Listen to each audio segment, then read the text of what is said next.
निरंजन अलख निरंजन हो अलख निरंजन।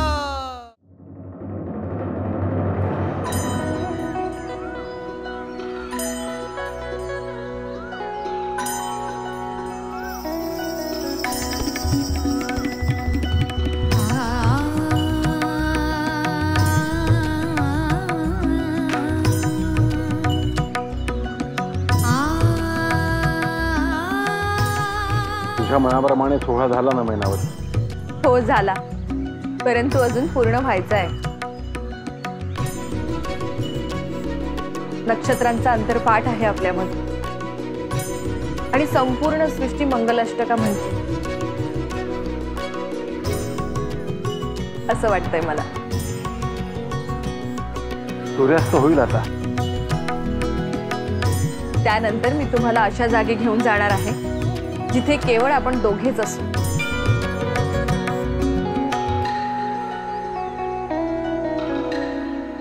असं कोणतं स्थान आहे? या स्त्री राज्यात माझे स्वतःचे असे एक स्थान आहे जे अत्यंत रम्य आहे। मैनावती, आज आपण तिथे गेलोच पाहिजे का? याचा अर्थ रात्री तुम्ही माझ्या सोबत नसणार का? असं नाही मैनावती, परंतु ग्रह, नक्षत्र, सूर्य, चंद्र यांची एक अशी स्थिती असते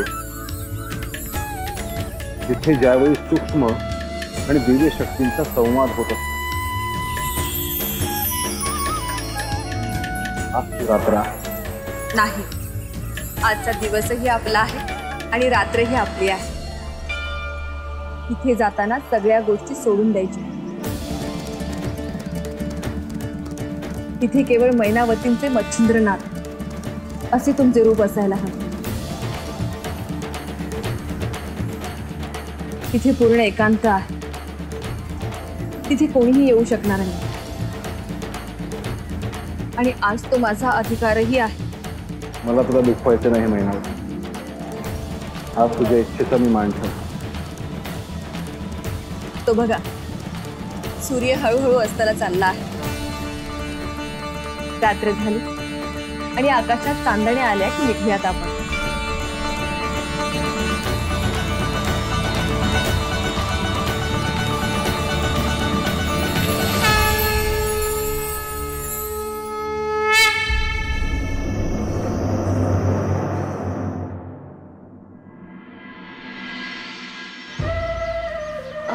तू देवींजवळ होतीस का? हो। काही विशेष कार्य होते का? हो, पण ते गुप्त कार्य आहे। म्हणजे तू आम्हालाही सांगणार नाही?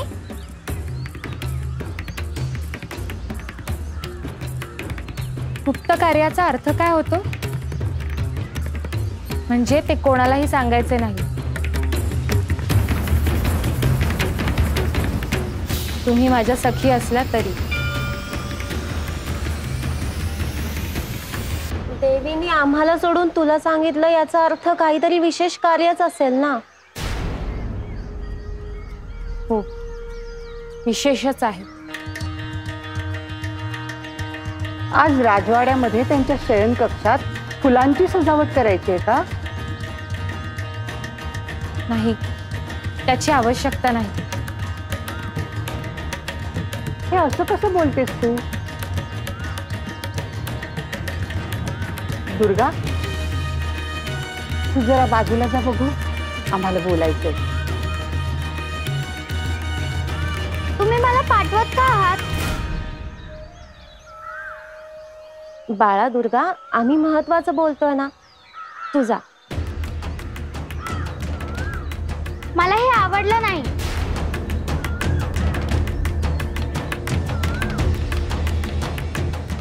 श्रीनाथ आज देवींच्या शयन कक्षात जाणार, मग त्याच्या पूर्वतयारीचे आदेश देवींनी दिले आहेत की नाही? मी एवढेच सांगू शकते की आज ते दोघे रात्री राजवाड्यात नसतील।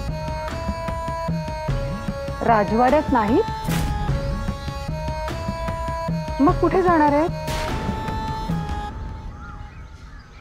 तेच दायित्व माझ्यावर आहे।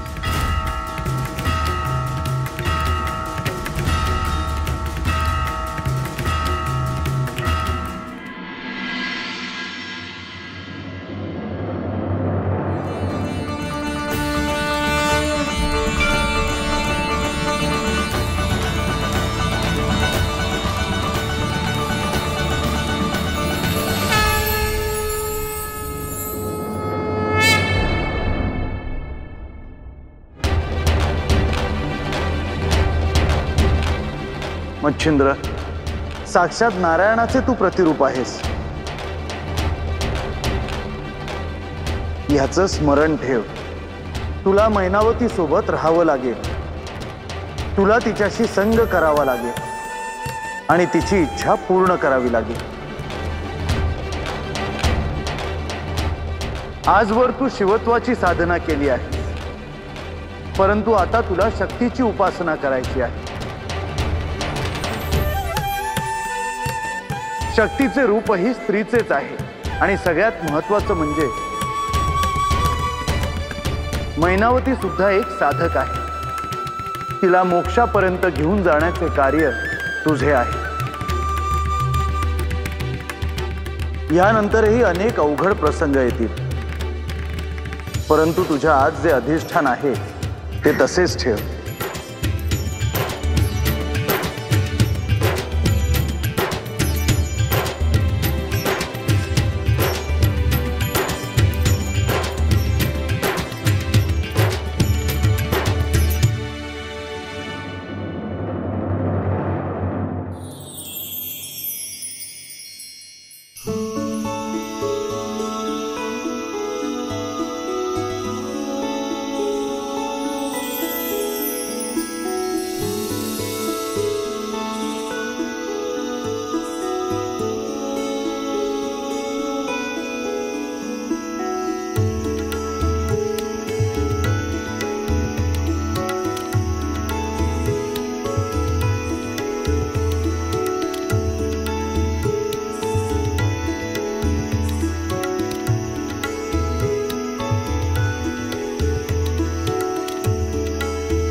हे वन मी माझ्यासाठी तयार करून घेतलंय. इथे आजपर्यंत केवळ मीच एकांतवासात राहिलेले आहे. आज प्रथमच माझ्याशिवाय कोणीतरी इथे आलं आहे.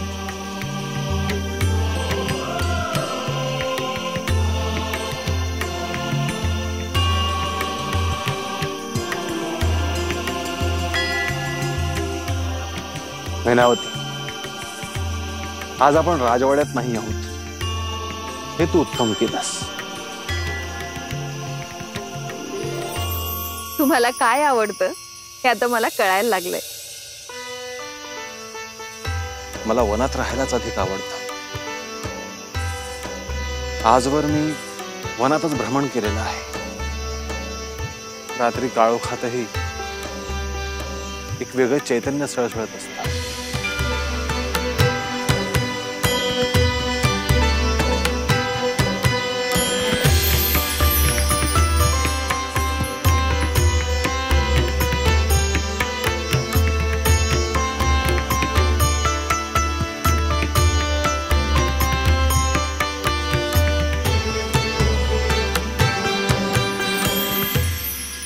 आज माझ्या आयुष्यातला सगळ्यात आनंदाचा क्षण आहे. जन्मजन्मांची पुण्याई असेल म्हणून मी तुमच्या सोबत इथे आहे.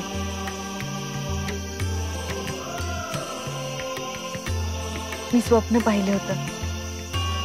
मला सहचारी हवा आहे, परंतु तुम्ही माझ्या आयुष्यात याल याची कल्पनाही केली नव्हती मी.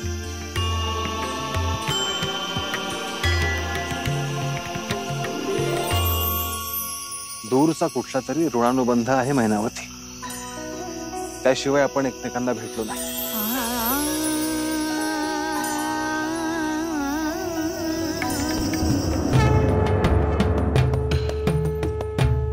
मच्छिंद्र, यानंतर तुझे आयुष्य बदलून जाणार आहे.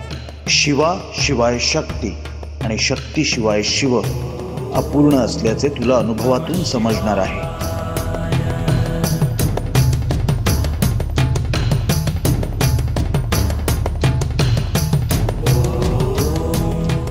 भविष्यात लोक काय म्हणतील याचा विचारही तू करू नकोस.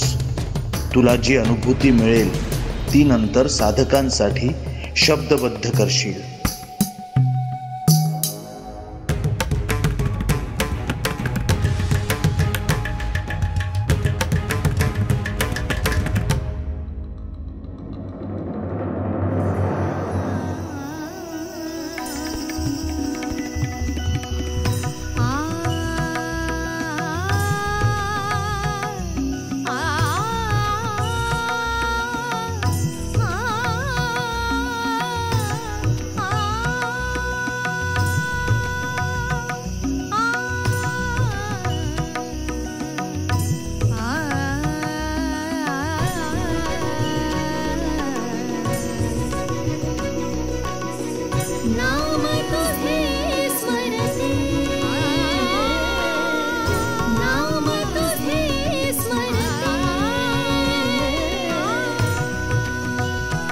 हा हात मी कधीच सोडणार नाही.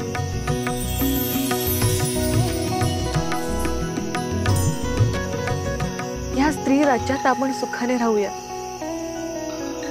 इथे कुठलीच उणीव नाही. ज्या दिवशी माझे प्राण जातील ना त्याच दिवशी हा हात हातातून सुटेल.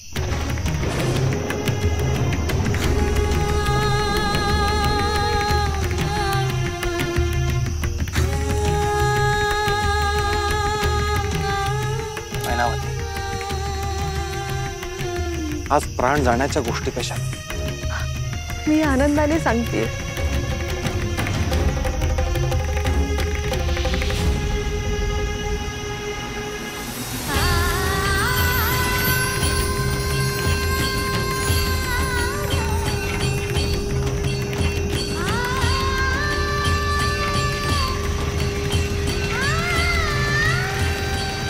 पाहिलं तर परमेश्वराकडे तू प्रेम मागितलं आहेस, दुसरं काही नाही. प्रेम मागणं हे काही पाप नाही आणि त्यात प्रेम करणाऱ्याला प्रेम मिळणं त्यालाही सौभाग्य असावं लागतं.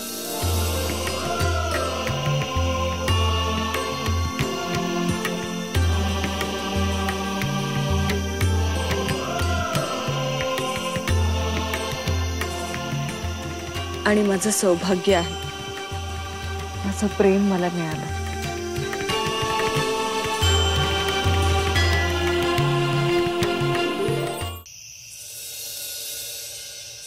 मैनावती, मला या प्रेमाची ओळख नव्हती, अजूनही नाही.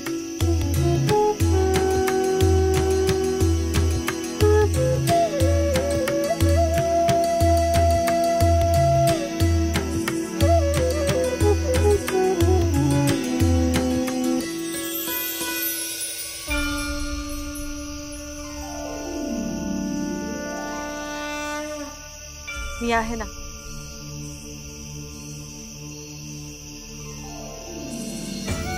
मी तुम्हाला प्रेमाच्या सरोवरात घेऊन जाईल. तिथे तुम्ही अखंड विहार करा.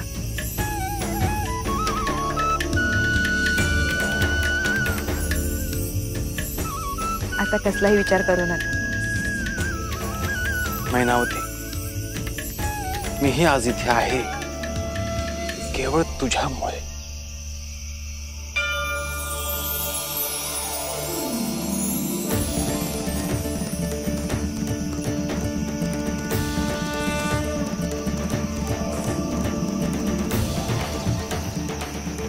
तुम्ही आनंदी आहात ना?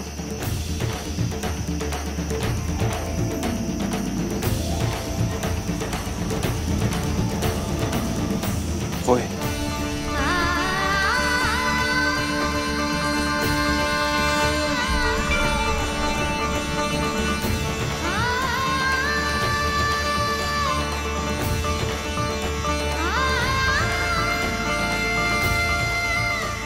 मी ज्या अनुभूतीमधून जाणार आहे, जे नातं जोडणार आहे, त्याचे श्रेय मी केवळ श्री महादेवांना देईन. त्यांनी जर शुभसंकेत दिला नसता तर कदाचित हे स्त्री राज्य सोडून मी निघून गेलो असतो.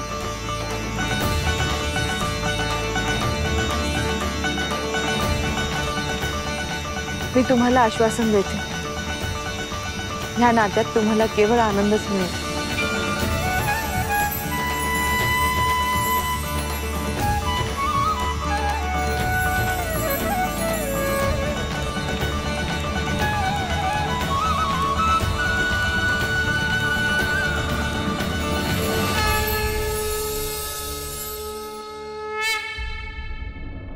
रोहिणी, अगं आता तरी सांग, देवी आणि श्रीनाथ नक्की कुठे गेले आहेत? देवी श्रीनाथांना घेऊन वनात गेल्या. पण देवीने आम्हाला का नाही सांगितलं? देवींना याची फार चर्चा होऊ नये असं वाटत होते. देवींचं वनात जे स्थान आहे तिथे मी सगळी व्यवस्था करून आले. पण रात्री त्या का गेल्या? बाळा, किती प्रश्न विचारशील. आणि माई, तुला आज वनात व्यवस्था करायला सांगितली नाही तरी तुला राजवाड्यात सगळी व्यवस्था करायची आहे. ते तरी सांग बाई. आता श्रीनाथ आणि देवींसाठी नवीन कक्ष तयार करायचा आहे, त्यामुळे सगळी मांडामांड तयार करायला घ्या. श्रीनाथ आणि देवी सकाळी येतील तेव्हा नवीन कक्ष तयार हवा. चला चला, आता लवकर तयारीला लागूया.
एक सांगू, माझी एक इच्छा आहे.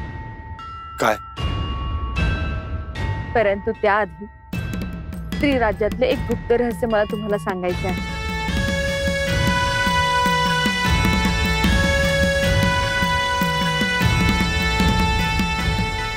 तुझ्या इच्छेचा आणि त्या गुप्त रहस्याचा काही संबंध आहे? होय. परंतु असं कोणतं गुप्त रहस्य आहे जे मला कोणी सांगितलं नाही?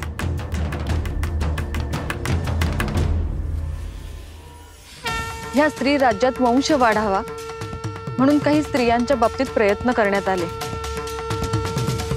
मग त्याचं काय झालं? परंतु या स्त्री राज्यात मुलीच जन्माला आल्या.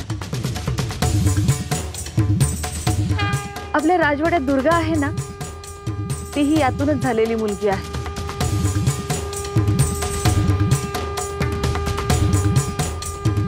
परंतु दुर्दैवाने तिची आई मरण पावली आणि स्त्री राज्यात कोणालाही पुत्र प्राप्त झाला नाही.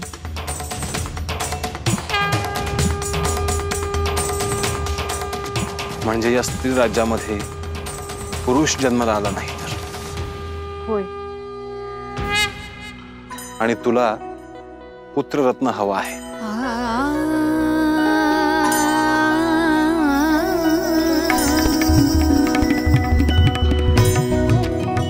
मैनावती, मी वचन देतो, तुला पुत्ररत्न प्राप्त होईल.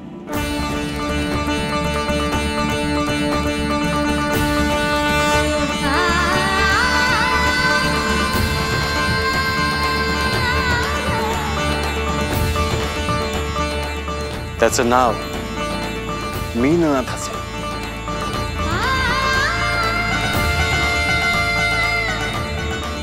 आणि तो मोठा नाव लौकिक मिळवेल.